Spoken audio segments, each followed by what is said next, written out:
نبيه محمد وآله الطيبين الطاهرين واللعن الأبدي وعلى أعدائهم أجمعين. یہ قرآنی آیات اور ائمہ معصومین کی معتبر اور مستند روایات، یعنی وہ روایات یا کلام جو کنفرم معصوم کا فرمان ہے، ان سے یہ بات ثابت ہوتی ہے کہ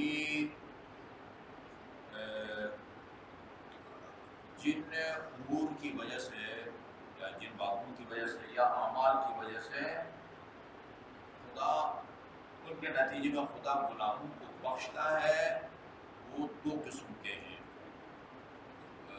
اعمال کا لفظ استعمال کیا ہے میں نے، اور امور کا نا. اعمال وہ کام جو بندہ اپنی مرضی سے انجام دیتا ہے. امور ہو سکتا ہے ایک آپ کی ایک خاص حالت بن جائے جو آپ کے اختیار میں نہیں ہے. وہ بعض اختیاری اعمال ہیں، میں اپنی ارادہ اور اختیار سے ان کو انجام دیتا ہوں، اللہ اس کے نتیجے میں گناہوں کو بخشتا ہے. جیسے ہم بیان کرتے رہتے ہیں محمد اور آل محمد پر صلوات کے نتیجے میں خدا گناہوں کو بخشتا ہے.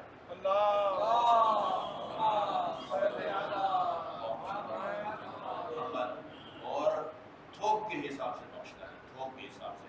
تحط الذنوب حق الورق، کہ کس طرح جھڑتے ہیں موسم خزاں کی سردی سے درخت کے پتے، بالکل جو ہے نا ان کی وہ جڑ جو ہے نا وہ بالکل بزدل ہوئی ہوتی ہے، ایک ہوا کے جھونکے سے سارا درخت جو ہے نا وہ گنجا ہو جاتا ہے.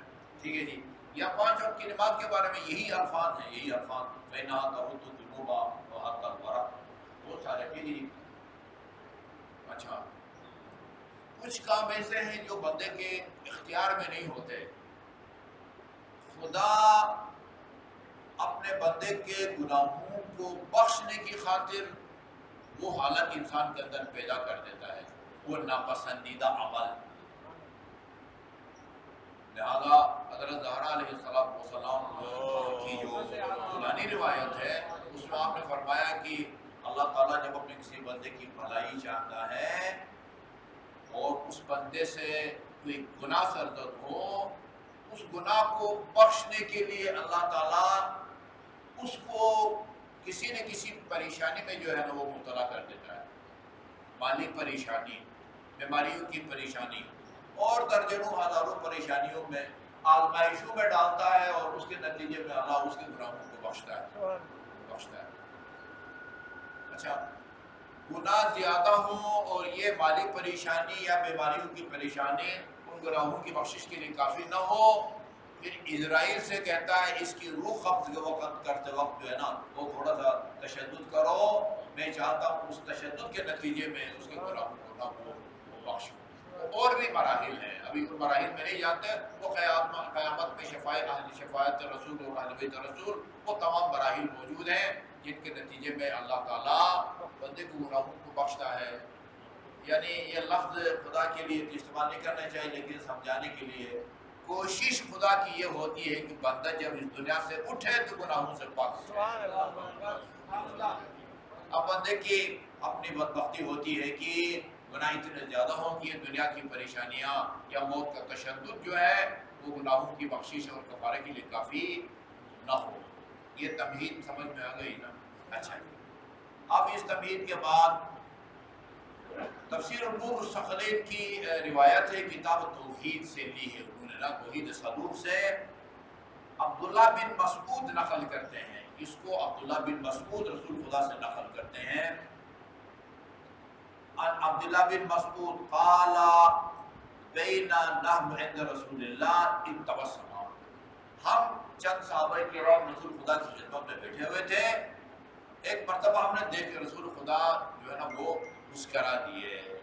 تبسم، تبسم مسکرانے کو کہتے ہیں. ضحک، ضاد ہے کاف، یہ ہنسنے کو کہتے ہیں. یاد روایات میں ہے ضحکہ تبسم، اور حضرت کا ہنسنا مسکرانا ہوتا تھا.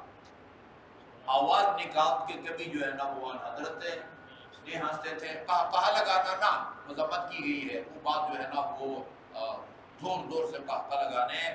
ضحکہ تبسم، ٹھیک ہے جی. فتبسم، ایک مرتبہ ہم نے دیکھا کہ رسول خدا صلی اللہ علیہ وسلم مسکراتی ہے. فقلت له ما لك یا رسول اللہ. یہ الفاظ سوال کا انداز جو ہے نا وہ ذرا مناسب نہیں ہے. میں آپ ہوتے تو شاید کسی اور انداز میں پوچھے. اس کا مطلب بنتا ہے یا رسول اللہ آپ کو کیا ہو گیا. یہ مناسب نہیں ہے نا. ہاں مثلا کہ آپ کے مسکرانے کی وجہ پوچھ سکتا ہوں کوئی وجہ نا. بارہ ادھر جو ترجمہ ہے وہ بھی کیا دیتا ہوں ٹھیک ہے نا. اور جو مدب ترجمہ ہے وہ بیان کر مالک یا رسول اللہ. مالک کا صاف صاف ترجمہ ہے. ہاں خیریت تو ہے آپ کو کیا ہو گیا. فقال عجبت من المؤمن وجزعه من السقم. رسول خدا فرماتے ہیں کہ مجھے اس بندے پر تعجب ہوتا ہے کہ جب وہ بیمار ہوتا ہے تو جزا فضا کرتا ہے، پریشان ہوتا ہے، اور جو ہے نا وہ کبھی حرف شکایت جو ہے نا اس کی زبان پر آتا ہے. جزا فضا اردو میں استعمال ہوتا ہے نہیں ہوتا. یعنی کوئی بیٹا فوت ہو جائے، باپ فوت ہو جائے، بھائی فوت ہو جائے تو آدمی اظہار مصیبت کرے نا. جزا فضا کرنا، جزا فر کرنا، مصیبت کا اظہار کرنا، افسوس کا اظہار کرنا. ہاں یہ کیا ہو گیا، اور کیا ہو گیا. جزا اجرت جب من السقم ولو یعلم ما له من السقم من الثواب.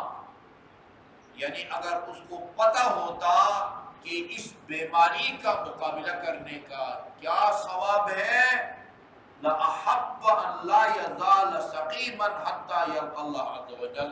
وہ یہ تمنا کرتا تا حیات اس وقت تک میں بیمار رہوں جب تک میں خدا کی بارگاہ میں. اچھا اس سے پتہ یہ چلا کہ ثواب ملتا ہے.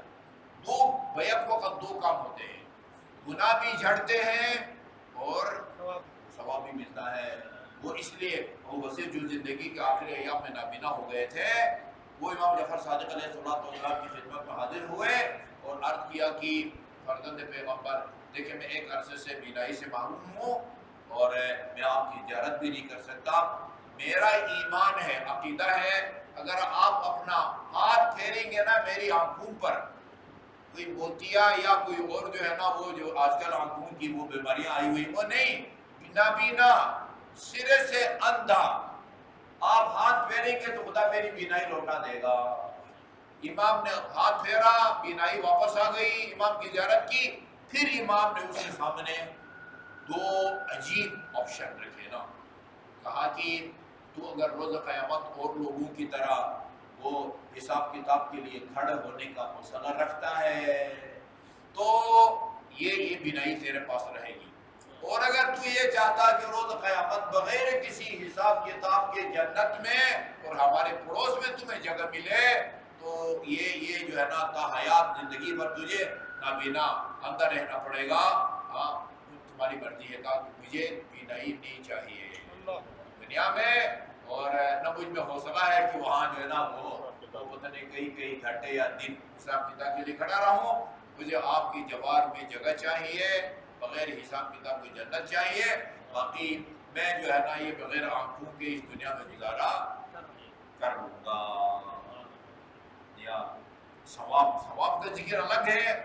گناہ یہ بہت ساری روایات کا یہ مضمون ہے. طویل جسمانی بیماریوں کے نتیجے میں اللہ تعالیٰ گناہوں کو بخش دیتا ہے اور انسان گناہوں سے، یہ خاتون جنت کا گلانی فرمان کا نتیجہ ہے، گناہوں سے پاک اٹھتا ہے. اللہ تعالیٰ وہی دوبارہ دہرا رہا ہوں، اللہ کی جو ہے نا سنت یہ ہے، کوشش یہ ہوتی ہے کہ بندہ جب دنیا سے اٹھے تو گناہوں سے پاک اٹھے. ٹھیک ہے جی. اب بندہ اتنے گناہ نہ کرے کہ یہ دنیا بھر کی جو آزمائشیں بھی ہیں وہ بھی اس کے گناہوں کے کفارے کے لیے کافی نہ ہو. صلی اللہ علیہ محمد و آلہ